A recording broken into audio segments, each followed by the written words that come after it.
He's taught millions worldwide how to become rich. Now, best-selling author and financial expert Robert Kiyosaky reveals the financial secrets of the rich with you. See how Robert's simple formula for personal wealth can transform your life and put you on the path to true financial freedom. 60 Minutes to Getting Rich begins right now.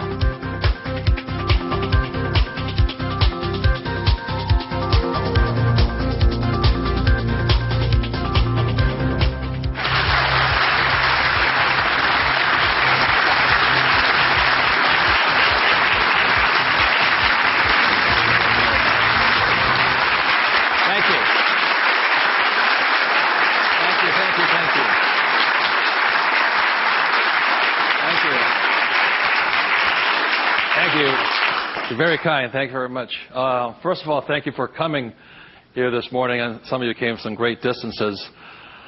I remember every time I do a talk, I'm always worried that people won't show up. And so my ego couldn't handle the blow. So thank you for showing up, and I'll do my best to be of some value or entertainment today. First of all, how many people have had the chance to read Rich Dad, Poor Dad? Good. Okay, thank you. For those who haven't had a chance to read the book, I'll give you a quick background on the story. Rich Dad, Poor Dad is a true story, and it's based upon my two dads. My real dad was the head of education for the state of Hawaii, a very smart man. He was the boss and things like that when I was in school. And my rich dad was my best friend's father. And my best friend's father was a man who didn't finish school. He dropped out of school at age 13. But ultimately became one of the richest men in the state of Hawaii. Self-made, did it on his own, and stuff like that. So Rich Dad, Poor Dad is a true story of what two fathers tell their two sons, my best friend and I, about the subject of money. And as the positioning statement of the book says, what the rich teach their kids about money, that the poor and middle class do not. And as we all know, for the most part, we learn very little to nothing about the subject of money in school.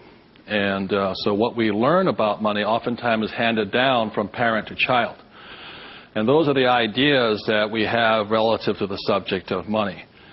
So my rich dad was a man who, he was my best friend's father, like I said, when you look at the white sand beaches of Waikiki and the hula girls and the palm trees, my rich dad was the guy that owned the land underneath the hotels. And my poor dad, I call him my poor dad, although he was a high-paid government official, and I do mean high-paid. He made a lot of money. In fact, he made much more money as far as a salary and paycheck goes than my rich dad. And so the story is really what my rich dad taught me as compared to my poor dad. And so what we're going to be going over today are some additional ideas and thoughts and information that may assist you in getting wealthier, easier, quicker. How many people would like to get wealthier, easier, and quicker? Good. Thank you. So in contrasting them, most of us have heard, like my poor dad, very middle-class man, smart man, but he had middle-class ideas when it came to money and values. And he always said, son, our house is an asset, and it's our largest investment. And my rich dad would say, here I'm 9 years old. I go, okay. I got it, Dad. I got it, right? And then I would go over to my rich dad's house, and I would say, my dad just said our house is an asset and our largest investment. And my rich dad would say, well, that's why your old man's not rich, is because your house is not an asset, and if it's your largest investment, you're in really big trouble. And that's when the contrast that started to hit me. And then my poor dad always said, do you think money grows on trees? And his favorite words were, I'd say, Dad, let's buy this. He goes, I can't afford it. And my rich dad said he forbade his son and I from ever saying the words, I can't afford it. He said, the moment you say you can't afford something, it becomes true. So the power of the spoken word or your thought has the ability to become what you think is real in the world. So if you say, I can't afford something, that becomes your real world or reality. And what my rich dad said instead was, instead of saying I can't afford it, simply say, how can I afford it? Or in school a lot of times, I'd say, hey Dad, guess what? I'm going to be a millionaire. He goes, you can't do that. And my rich dad said, never say you can't do something. Ask yourself, how can I do it? And he said, and just in the switching of those words, if you say, how can I afford it, your mind opens up to the possibility. And your mind then has to go to work. This is your single most powerful tool you have is the brain. But if you say, I can't afford it, then the thing goes to sleep and it sits there, goes dormant, and doesn't have to do any more work. You're the one who's doing the work then. So those are some of the subtle, differences. My poor dad, the school teacher, the head of education, always said to me, he says, son, go to school, get good grades, get a safe, secure job, high-paying job, and work hard. And my rich dad said, that's a good idea if you want to work hard all your life. He says, but if you want to get rich, you have to learn how to have money work hard for you so you don't have to work for it. And you also have to learn to buy companies. Don't be the guy applying for the job. Be the guy that's handing out the job. But I want to give you something I really say to people, is that there was 3 main points that I think made a difference in my life. And point number 1 is that I realized very early on in life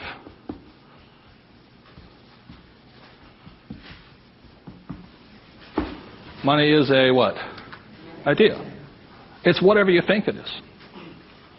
Now, when people say, well, how can I get more money? I say, well, just first change the way you think. Change your ideas. That's the good news. That's all you have to do. I realize when I talk to people about money, I'm slamming straight into their ideas. And, a lot of times with money, there's several subjects you don't talk about at the dinner table: sex, religion, politics, and money, and whatever. And the reason for that is it's a very volatile subject. Whereas in my family, my poor dad, the school teacher family, was, I'm not interested in money. Money is not that important to me. I began to realize that was my poor dad's idea, it was his attitude. Whereas my rich dad always said to me, money is power. Money gives you power. Respect it. Treat it respectfully. So there's all these different ideas about the subject of money. The thing I hear people say is, I'll never be rich. And that becomes a self-fulfilling prophecy, you see. And that's why money, just as an idea, is so, so powerful. And when I talk to people, I oftentimes ask them, I said, what did your parents tell you about the subject of money? Because that becomes real. If you were told, go to school and get a job, see, many of us may not be in the same profession, but we're following the same path. And most people did not come from families that were rich. In America, less than 1 out of 100 people at age 65 becomes rich. In the richest country in the world. 1 out of 100. 4 become wealthy. I think 56% are dependent upon the government or a pension to take care of them. And they start going downhill. So what I had to do, what I'm going to be talking to you about, is I had to watch my ideas, I had to watch what I said, and I had to watch who was giving me the ideas. Okay? Because they're not the same. Like you go to one doctor and they say, eat a low-fat, high-carbohydrate diet. You go to another doctor, they say, eat a high-fat, low-carbohydrate diet. Somewhere you've got to make your choice. Number 2, the thing that I learned by having 2 dads with their contrasting points of view, I realized this really early on.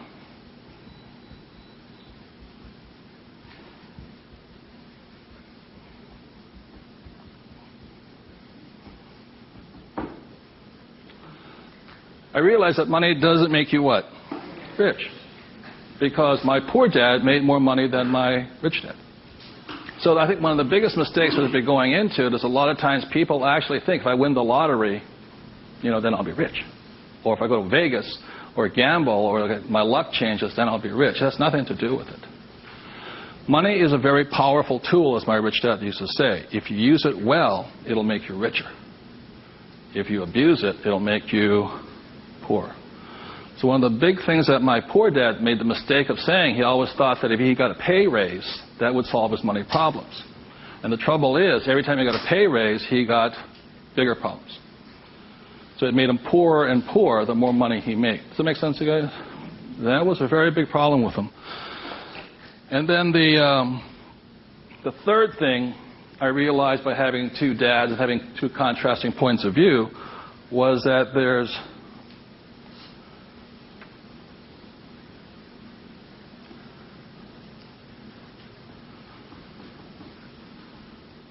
two kinds of money problems. One problem is not enough money. The other problem is too much money. And they're both problems. And the thing that I say to people is this, that, like I think most people think they're real special. I'm the only one with money problems. Well, the reality is everybody has money problems. Everybody. Every single person. Every company has money problems. Every country has money problems. Every government has money problems. Everybody has a money problem. What makes you rich or poor or middle class is how you challenge or handle the problem. And what most people do, since, so most of us came from families where the problem was too much or too little. Too little. And that becomes our idea. We think money is scarce, hard to get, work hard for it. Very popular idiom going around today suggesting that the way you get rich is cut up your credit cards. Oh, man. Live below your means. Those are poor people's mentalities. Save, go long term, buy mutual funds. And it's not a rich person's way of thinking. I love my credit cards. They make me happy.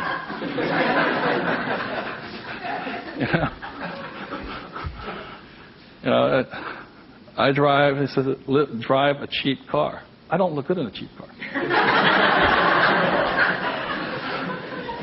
I don't feel good. Now, the point I'm making here, again, there's poor, middle class, and rich. And very early on in my life, I really realized that being poor and struggling did not look good on my face. I did not like it. But I grew up in a family that if you were rich, the idea was that you were crooked, evil, not caring, inhuman, not generous, and all that stuff. So if I said I want to be rich, then I went against my family's values. It was tough having that. Now, the other thing I saw was that by my rich dad managing his money well and becoming a business owner and an investor, that he got richer and richer and richer. Then he had a different kind of problem. His problem was too much money. And my rich dad said to me when I was about 18 or 19 years old, he said, son, there's two kinds of problems. Not enough, too much.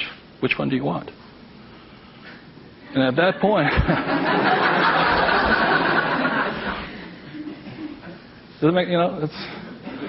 and so I made an obvious choice. I said, I like the one with too much. I want to have that problem. And it's a very big problem.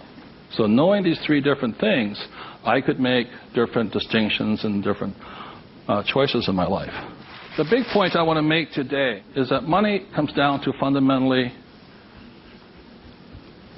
a choice. That's all it is.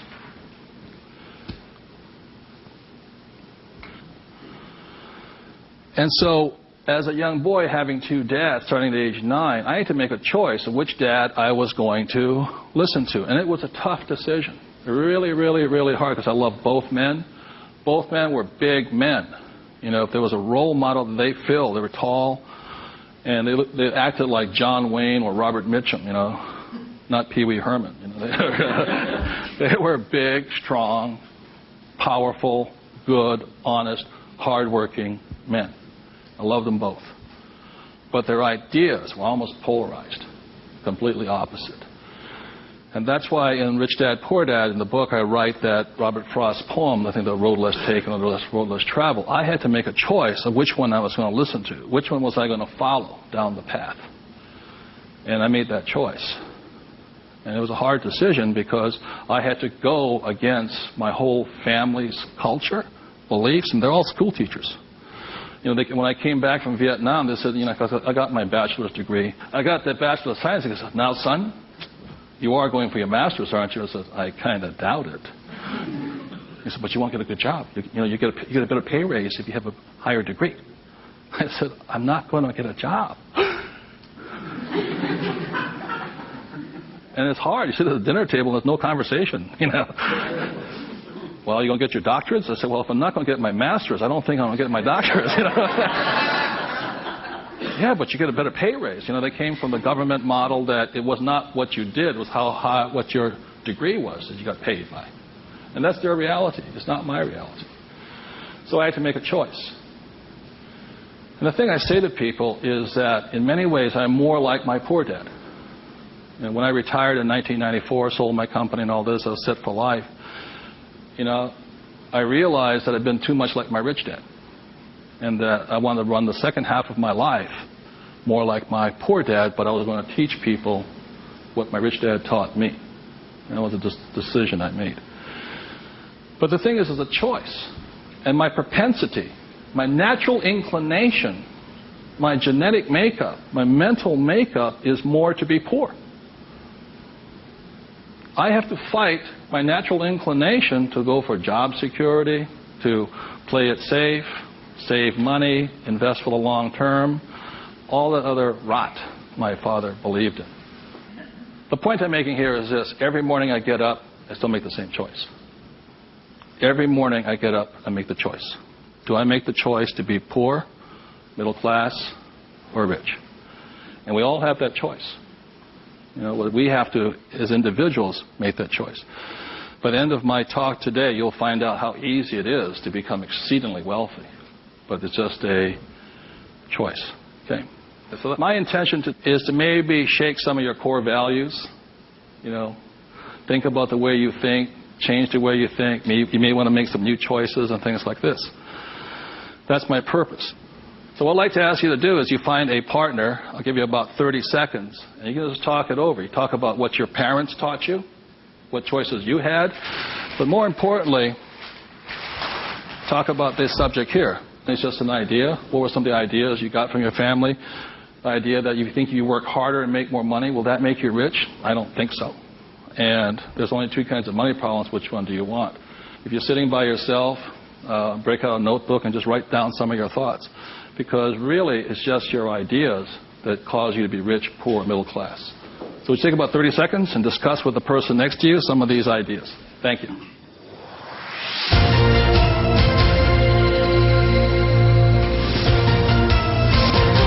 The main point of the book, Rich Dad, Poor Dad, for those who have not read it, so this is book number 1. The main message and the point is the importance of financial literacy. Can you read a financial statement? So, again, comparing my rich dad and my poor dad, the school teacher, was very word literate. He read a novel a week. He read constantly. And he used to say to me, readers are leaders and leaders are readers. I said, good. And I go see my rich dad, who didn't read that much. He says, but the difference between your father and I is I can read numbers. So Rich Dad, Poor Dad is very simply about the numbers. And this is an income, expense, assets, and liability. And that's the basis of financial literacy, financial statement. Now, the problem, and so what it is about the difference between assets and liabilities, things like this. So this is really what the book was about. The thing about asset, my father would say our house is an asset, and my rich dad would say it's not, because very simply assets, according to my rich dad, asset will put money in your pocket whether you work or not. And a liability will take money from your pocket whether you work or not. That was very simply it. The important things about a financial statement is that it allows you to see the truth instead of being stymied by other people. My bankers never asked me for my report card yet,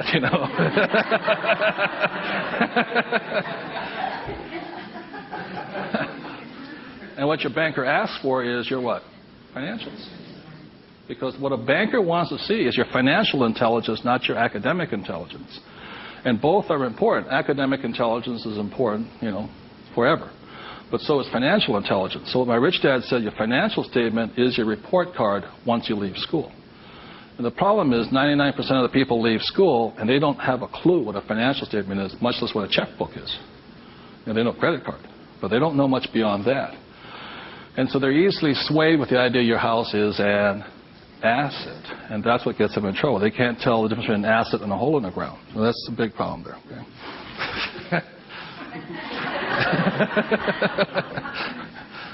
And then book number 2, which is this one here,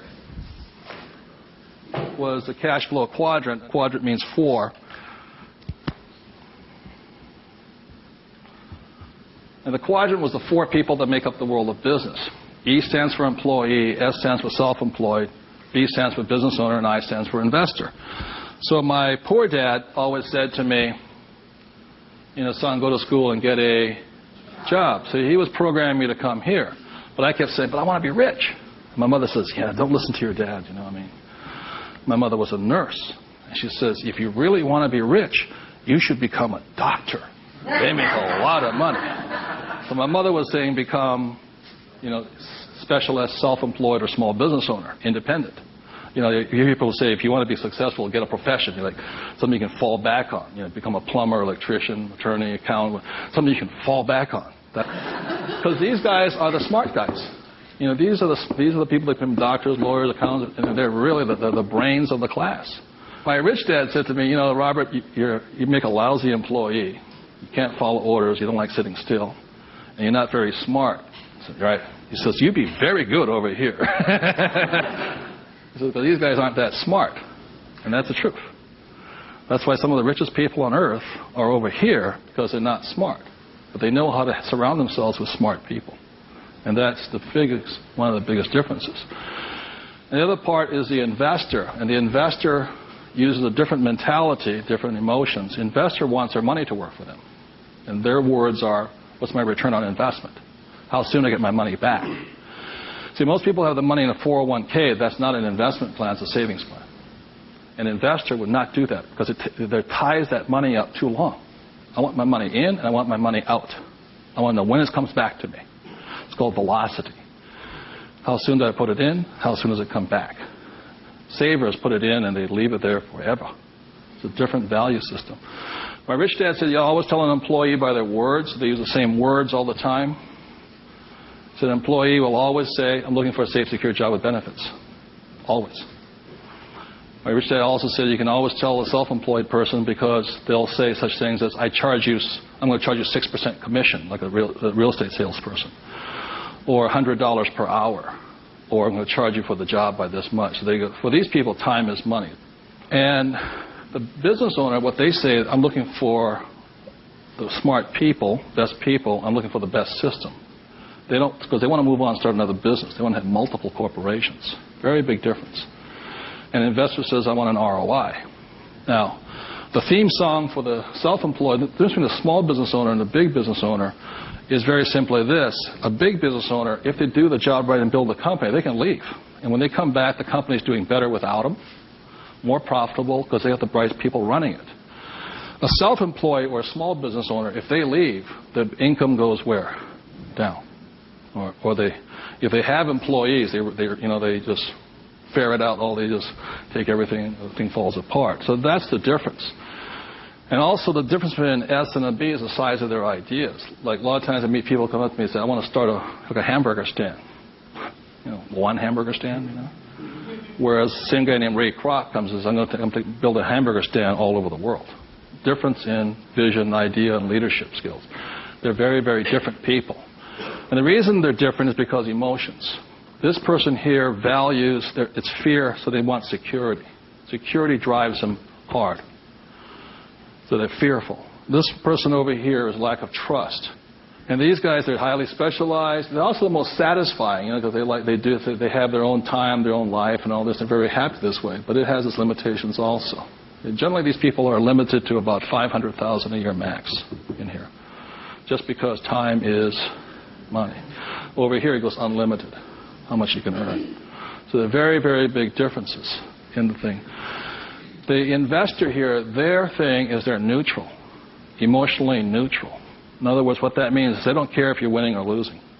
When somebody says, I go to somebody, the stock market's going to crash. But mutual funds get wiped out. They're not neutral. They're reacting.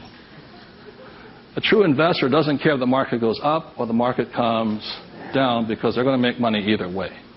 That's an investor. They really do not care. They know that losing is part of winning. It's called money management, how well you do that and all this. Very, very neutral. And this person over here, the emotion is patience. You have to be patient. These guys want to get paid now. These people may not get paid. I think the average is, 3 years, right? They don't get paid. That's why the first question when somebody comes to ask me to invest in their company, I say, are you willing to work for free for 3 years? They go, no. I said, well, I don't invest with you. Because you're still thinking like this. So those are the emotional differences. Because today, just being an employee is suicidal. Today you have to be employee plus an investor. You can be self-employed plus investor. Okay, you have to be on both sides of the quadrant, is what I'm saying, minimum. Whether you're here, here, or here. If you ever want some time off, you have to be an investor today. So very simply on, starting from the age of 9 and 10, I started here and I stayed here. That makes sense to you guys? I stayed here. Because this is my money working hard for me, so I don't have to work hard for money. It's a different point of view. They're very, very different. The rich have the best investment, number one, because they have money. People say, how do you find the deals? Get rich. Because if you have money, they come find you. It's really simple. The thing about this one here, the richest or the fastest game in the world played today, the way to get rich forever has been this one. I talk about in this book how my rich dad went and bought one of the best pieces of white sand beach in Hawaii. And I said, how did you afford that? He wasn't making any money. He didn't have a job. He wasn't this. He says, how do you afford the best piece of beach in Hawaii? He says, personally, I can't afford it. See, none of these people could afford it either. It's about $10 million. Individually, you cannot afford it, but your business can afford it. It's one of the biggest secrets of all. So the reason I started here and learned to build businesses so I could invest. So I can take down bigger and bigger properties by this. Individually, I cannot do that. I don't earn enough money as an individual, but my company can. So the thing about the third book, which is Rich Dad's Guide to Investing, is called the 90-10 Rule of Money. The 90-10 Rule of Money very simply says is that 10% of the people always make 90% of the money. Always.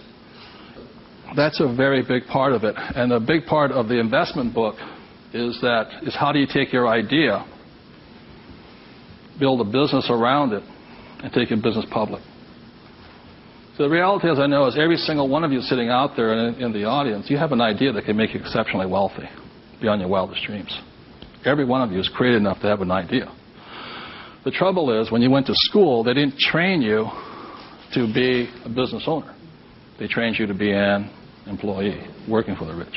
What the rich have the ability to do is take their ideas and create massive businesses out of them.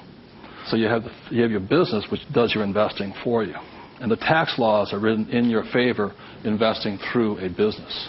That's how the rich get rich, because they pay less in taxes, very simply because they invest through the B and I quadrants. Investing from here, the laws are written against you here. In America, 1943 was the Current Tax Payment Act, which made anybody who's an employee could not pay themselves first. Government gets paid first. If you get a pay raise, government gets a pay raise. Forever. Forever. You make $1 million, you still pay more in taxes, incrementally. 1986, they passed the Tax Reform Act of 86. All doctors, accountants, attorneys, and the laws were changed against them. But they never changed the laws for the rich, because this is how the rich have gotten rich, by owning corporations and businesses. And that's been in effect since 1215, which is the signing of the Magna Carta. So ever since the thing is, you have to know, you want to get rich, you have to play by the rules of the rich, because the rich make the rules. And for the last thing I'll say about taxes is this. If you're an employee, the tax laws is that your financial looks like this. If you're a business owner, your financial looks like this. And the big difference here is this, is as an employee, your first line item expense is tax. If you're a business owner, it's the last. That is the biggest loophole ever. And that's why the rich get richer. They can take their money that comes in here and goes in here, and these guys' money comes in and goes there. Very big difference. So would you take 30 seconds and discuss whatever you have heard so far? Thank you very much.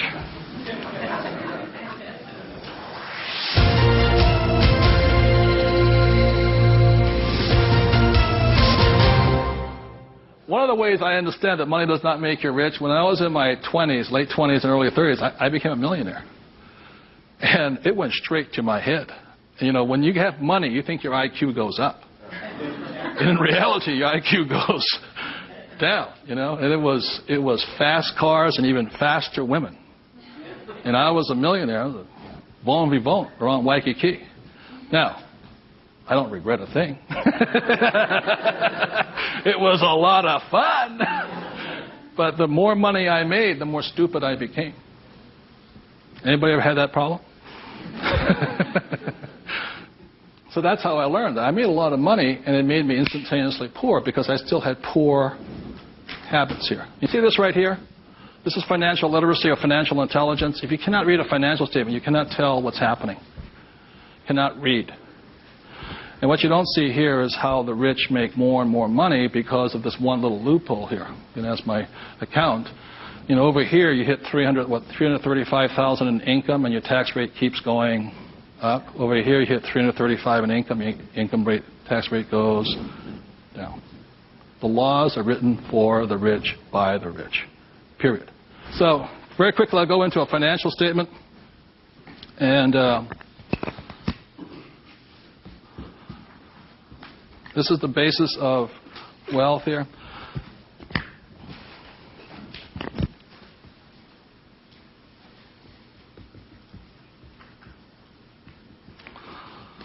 So what happens to most people is they say their house is an asset and all this. My rich dad said your house is not, whether a house is an asset or not, has nothing to do with this thing here. It has to do with the most single important word in business, and that word is called, what's the word? Cash flow. It's cash flow determines it. So, very simply, when I was 9 years old, my rich dad said an asset is something that flows money into your pocket, and a liability is something that takes money from your pocket. Just because your banker or your accountant says your house is an asset doesn't mean it's an asset. So when I read a financial, I see something listed here, and then I see whether it lodges up here. Now, if it doesn't lodge up here, then it must be going this way. It's going out the expense with no income. Does that make sense, you guys here? That's a very simple way of looking at it. Now, taking it one step further, this is where the confusion sets in, is very simply because if you buy a house for, let's say, $100,000, and you get an $80,000 mortgage on it, you put $20,000 down, the problem is your house is listed both asset as well as liability, and that's where the confusion starts. It's listed on both sides, and that's the problem. So the thing here is this, and by the way, the word mortgage comes from the French word mortir, which means death. You know, so that means you're engaged until you're dead with the house, and it's staggering. So let's say you buy this little green house here. Okay. The way you know it's an asset or liability is, let's say I use it as a rental property, and after paying all taxes, taxes, insurance, and expenses, and all this stuff, I make $100 a month. It shows up over here under income of $100 a month. Now, if let's say I have a tenant who trashes the place, doesn't pay me rent, takes me a year to evict the bugger, immediately that house becomes a what? Liability. So the house can be either asset or liability, but it's not because there's an asset or liability listed here. What determines if it's an asset or liability is income and expense. So what makes a person struggle financially is that what they do is they go out and buy a house, and they call it an asset. So you have a house mortgage over here. You buy a car, you call it an asset. You buy yourself a Gucci suit, that's called an asset. You get a gold watch, it's an asset, and all this. But they're really what? Liabilities. And so what happens is, I can tell if a person's rich or poor or middle class very simply by reading the financial. I can look at the financial and see this.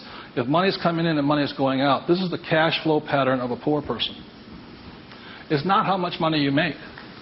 It's how you spend your money. I know a doctor here in Arizona, he makes over $500,000 a year. But he spends $525,000 a year. It comes in and it goes what? Out. He thinks like a poor person. Okay.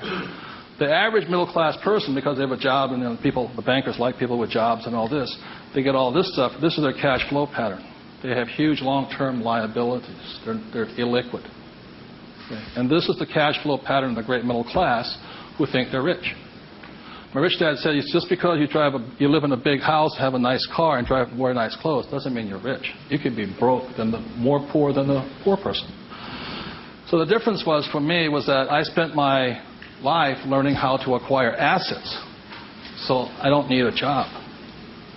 The object was never to work for money.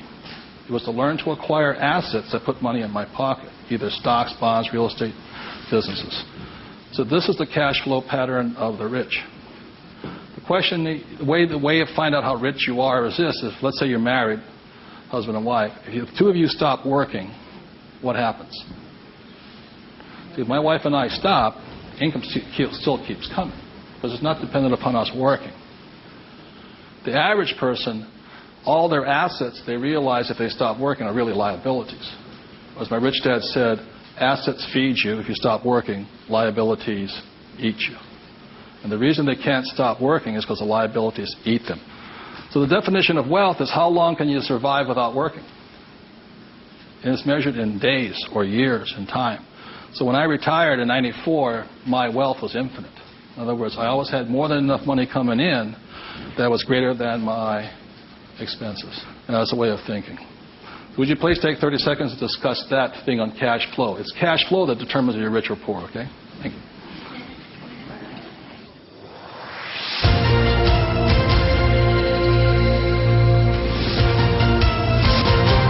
So one of the things I'll be clear on this is whether you're an employee, self-employed, business owner, or investor, the most important thing is this asset column here is your business. One thing my rich dad said, you got to mind your own business. You know, when you become an employee, you mind somebody else's business. You're self-employed, you're oftentimes helping somebody else's business. So regardless of where you are, this is your business here. Like I talk about a rich dad, poor dad. You know, somebody says, what profession are you? What business are you? I'm a banker. So, well, what, you know, that's their profession. It's not their business. This is your business. And your business, you should be an investor. You know, managing your own portfolio, acquiring your own assets, be it business, real estate, or paper, like stocks, bonds, and mutual funds. So what we're taught in school is not to mind our own businesses. We're taught to mind everybody else's business. And that's my message, is mind your own business. That's how you get rich. Okay? So moving on, last thing is this. So when a banker says to you your house is an asset, he's not lying to you. He's just not saying whose asset it is. It's his asset, right? So when you go across town, you go to your friendly banker, and you'll see that your mortgage is listed under what? Their asset column. So that's the fact right here. It's mortgage here. And the way you know it's an asset, and they list it that way. I'm not telling you something, that they list it that way. The way you know it's an asset is because your mortgage puts money in their pocket. And your mortgage takes money from your pocket. You see, it actually goes like this. It's a complete circle. Now, so that's why they're not lying to you. It's just they're not saying whose asset it is, it's theirs. Now, the other part about it is when you save money over here, it's really your asset. Now, if a balance sheet must balance, it has to balance someplace else. You go to the bank, where does it balance? Bank. But is it their asset or their liability? It's their liability. Your savings are their liability. Notice that? Because they have to pay you money for your money. And it's cash flow determines that. Now, if you notice something else too, you get tax incentives to be in what? Debt. And you're taxed for having savings. And that's why they say, how can we tax savings? It's because you're not smart enough yet. The banks know, political action committees. They control the rules are written by the rich. I'm not saying I love my bankers. I love them dearly. But you have to know the difference between assets and liabilities and whose rules are you playing by, poor, middle class, or the rich. Got it?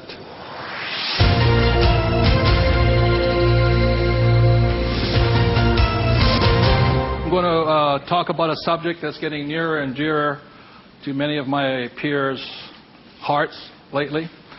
And the subject is retirement, or the lack of the ability to retire. So I said the way I retired early has to do with the issue of this.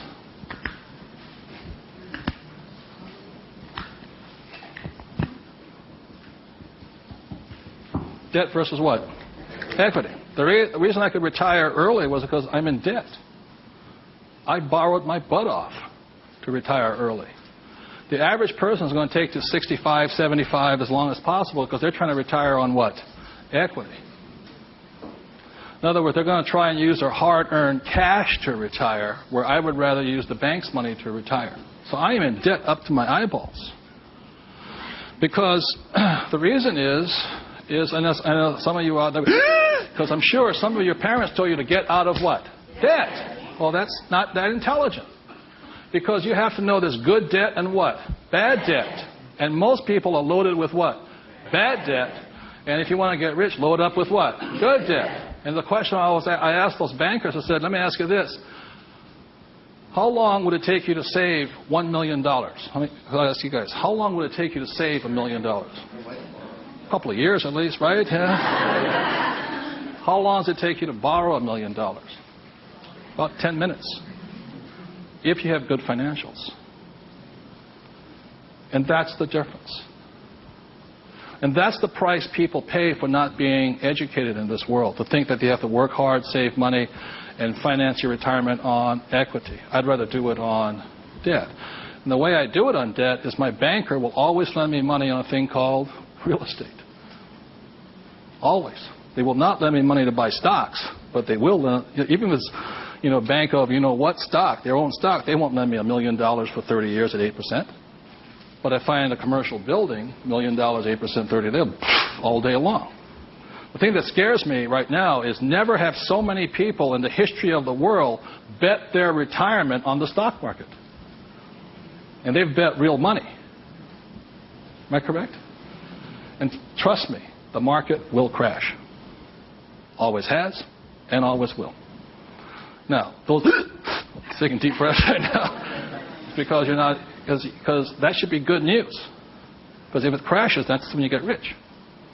But the people who have been trained to think of playing it safe and all this, they're going to be in terror.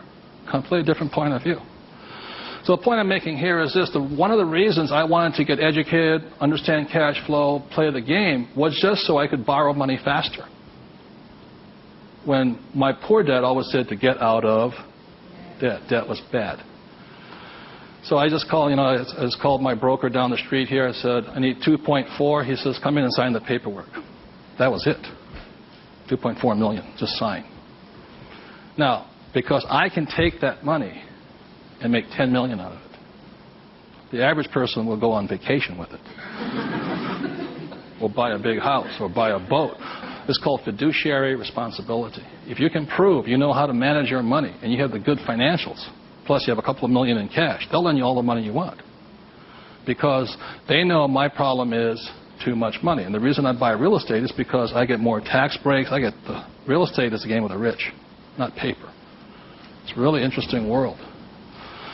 So what I'm going to go into is how you can get to the point where you don't, I'm not recommending just go out and borrow today, especially if you have no education. I spent 40 years getting here to the point where I can call my broker up. Before, 10 years ago, I'd call them up and they'd laugh. How much do you want? But I took that as a feedback that I had to improve my financials. Does that make sense to you guys here? To the point where they would say yes. So the difference between my poor dad and my rich dad was this. My poor dad always said, get a high-paying what? Job. Big mistake. Because the trouble with a high-paying job is you get taxed. So my rich dad said, so was my poor dad, high-income job. That was the key to success. That's a very middle-class, pedestrian point of view. The rich know this. It's not how much money you make. It's how much money you keep. You've got to keep it. It is not how much you make. It's how much you keep. It's called the income to expense ratio. In other words, how much drops to your bottom line. Does that make sense to you guys here? How much drops? So the minimum is 30%. So you're making $1,000. The minimum that can drop is 30%. If you're not going 30% to the bottom line, in other words, this way, and you don't have to do it. I'm just giving you the ratios that work. If you have $1,000 coming in this way, then 300 needs to hit here somehow. That's the ratio. The average person, you know how much is hitting here? Nothing. That's why they're poor. They're making more and more money, a high-paying job, I went to the university to get a high-paying job. And I'm now at GS-19, and I'm getting more money, but less is dropping here. Does that make sense to you guys here? Because they're buying more what? Liability. It's called the income-to-expense ratio. How much is dropping?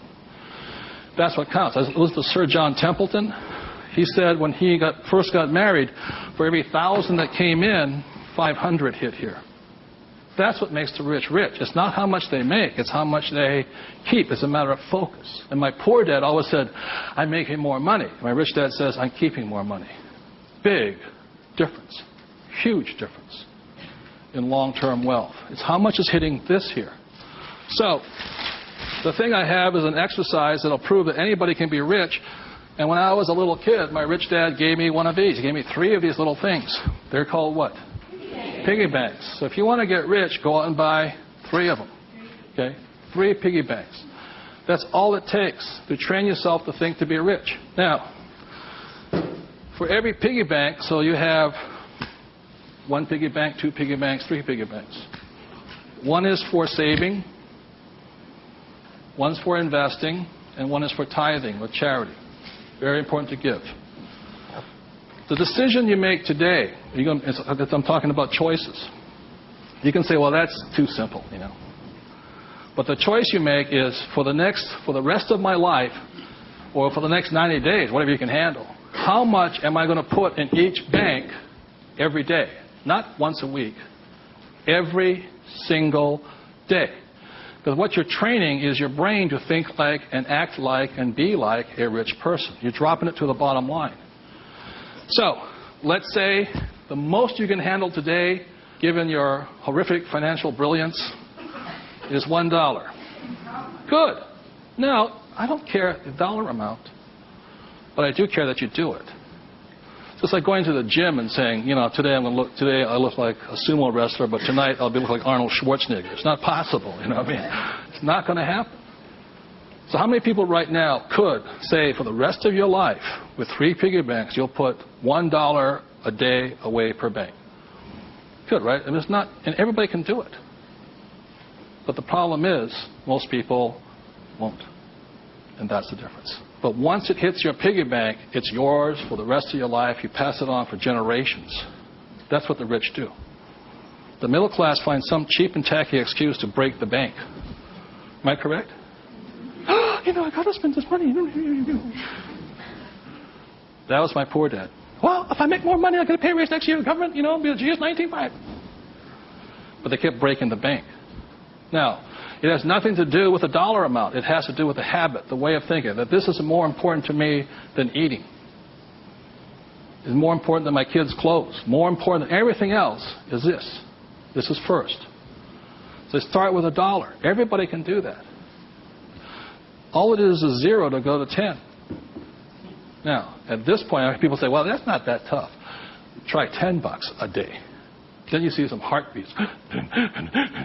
At that point, you're now at the boundary of what's possible for you. There's only a 0 added on to it.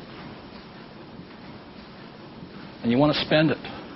Now, if this becomes easy at $10, then just up it to, and you'll find your heart rate going up. So when people say, well, this is a simple exercise, I'm beyond it, then try going to, it is not the dollar amount. It's not the things. It's the habit. And you're a stud.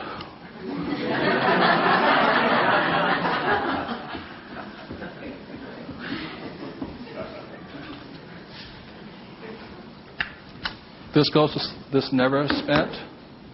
This is what your mad money is. You buy your properties and stocks and bonds, mutual funds with. You can afford to lose this if necessary, but you never lose this one. And you tithe either your church or charity of your choice. Now, I give to the charity that I would like to support, but I don't have the time to support it.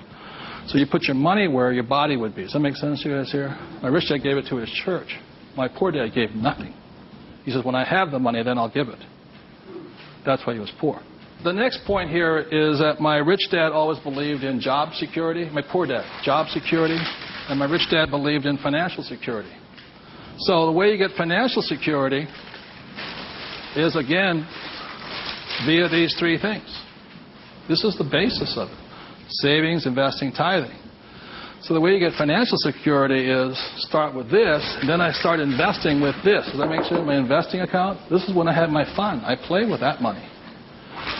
So the deal here is this. Whether you're buying a business, real estate, or paper, the ratio is this. You can ask my wife the question. For every, somebody says, well, I don't have any money. How do I get some money? I said, start with that, the 3 piggy banks. Or how do you find a nothing down deal? The reason they want a nothing down deal is because they got nothing to put down, right? And that's the most risky thing you should do. You can only take a nothing down deal when you have a lot of money to put down, because it's too risky. I can take a nothing down deal because I got the money to cover it in case it goes bad on me. But the point here is this. How I got my experience, how I can find a deal is this. You can ask my wife this. For every one property I buy, how many properties or businesses or stocks do I analyze? 100. That's the ratio. Before I buy one piece of property, I will analyze a minimum of 100 properties. If I don't buy one property in that 100, I start all over again. It's 100 to 1 is the ratio. That's how I find a deal. Not only that, is when I had no money, what was I doing? Still analyzing a deal. It's 100 to 1 before you can find one deal. When people come, I went with a ride with a realtor and we found one property and we bought it. I said, how many did you look at? Just that one. That's an idiot, not an investor. They have no clue. The way you want to find out the market trends, the ups and downs, the ins and outs, is you got to analyze 100 deals. Out of that 100 deals, you put in offers on 10. Because 90 are bad. But in the practice of analyzing the deal, you get smarter. I learn more. I learn something from each deal I look at. Of the 10 I invest in, or I put offers in, I might get 3 accepted. Now, this comes from my friend Dolph DeRoos, who's a real estate genius. He says, if this number is like 6, what does that mean? You're offering too much money. That means you're not being tight enough. You've got to screw it down a little bit more. It gets down to nobody accepting you're too tight. So you want to keep it in this ratio. Of that, you'll buy one property. When people say, how did I get my education? I got my education evaluating deals. I estimate to this day right now, I've looked at over 50,000 deals. That's how I got smart. Instead of going to work, I look at deals. If I'm buying a business, the ratio is the same. 100, 10, 3, 1. If I'm buying a stock in a company, I've got 100 companies, same ratio. Everybody can do that. Does it cost them any money? No. Not at all. It's free. When I go on vacation with my wife, Kim, she knows where I'm going to wind up. It's a real estate office or a brokerage office. Because it's a habit. So this is what gave me financial security. And what my poor dad focused on was what? Job security. He had no assets when he lost his job. Okay? 30 seconds, please discuss that ratio. 50,000 properties I've looked at now.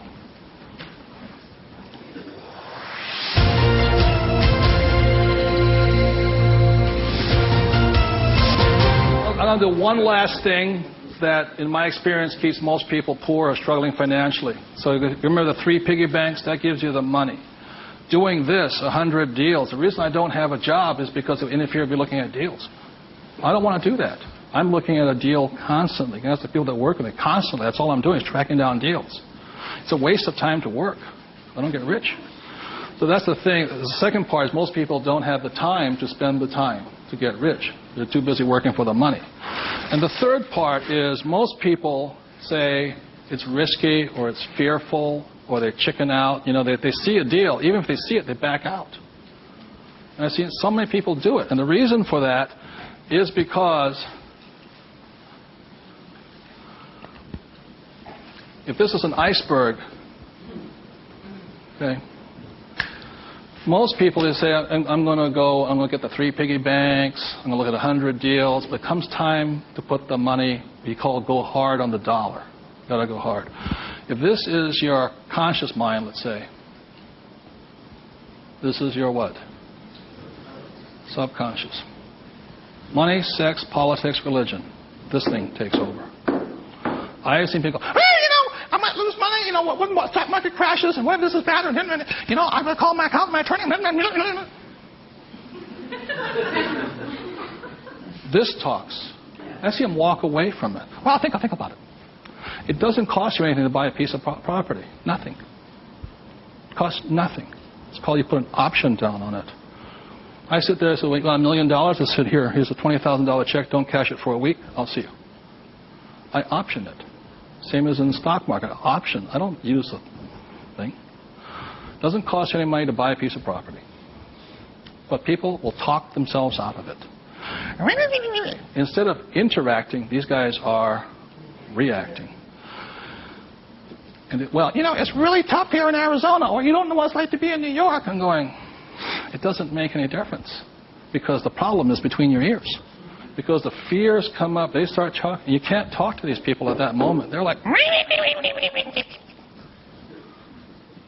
and the reason is because of the magic word. What is it? Fear. And what happens to the average person, fear stands for false evidence appearing real. And what I mean by false evidence is that if this starts talking, they'll start gathering the evidence to make sure that it's real. Well, you know that most businesses fail. Let me show you the facts, and let me show you the stats. See, they're looking for all that false evidence. They'll validate. They'll justify it. They'll call their mother, their sister-in-law, their brother-in-law. Yeah, we agree with them. Am I right? They'll make it real. It's not real. Like I got crucified that said, that the 9 out of 10 businesses fail. I said, that's correct. Most of them fail. But one makes it. I said, look, I failed twice. Twice I was part of the 9. But once I made it to the 10. The difference between you and me is you haven't failed at all yet. Yogi Berra once said the great thing about the National League is that if you strike out 7 out of 10 times, you're in the Hall of Fame. So the biggest mistake was my poor dad, my rich dad, this did his thinking for him. He could give you all the reasons why you failed. When I failed, I felt terrible for about a year. It was horrifying. I lost millions of dollars. Self-esteem, I was homeless again, on the street and all this. But once I got that back, I was stronger.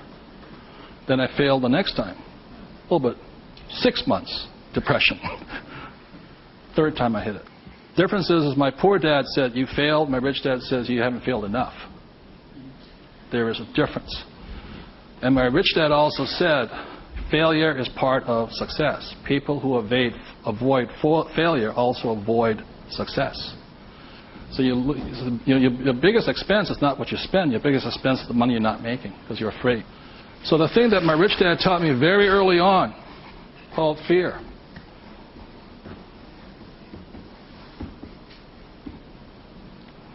Fail early and fail responsibly. Look, if you know you're going to fail, do it now. Don't wait. Because each time you make a mistake, you get smarter if you do it responsibly. So the thing that I do is when I fail, I go, like I said to my investors a couple of 4 years ago, I said, I need to raise $3 million. The chances are we're going to fail.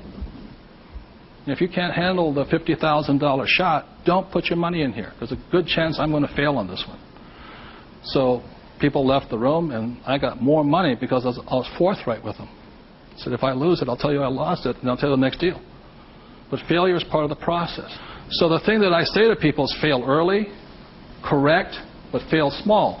The first deal my wife and I did when we got back into real estate was a $45,000 deal, $6,000 down. If we failed, we would have got smarter than somebody who didn't fail at all. But we didn't. So we pushed the boundary, going bigger and bigger, hoping to fail. Well, everybody's avoiding failure. I'm hoping to fail because I'm going to get smarter. I open my mind up. I ask people for their advice. I synthesize the data and make my own decision. But I live and die. If I make a mistake, I own this. I apologize. I blew it. I made a mistake. This is what I learned. Continue on. So I want to thank you all for being here. The thing I want to leave you most with is that every morning, as a 9-year-old boy, I thought, who was going to listen to? It was a choice, rich dad or poor dad. Every morning I get up and I still make that choice. Who am I going to listen to? And I hope you make your choices for yourself. Thank you very much.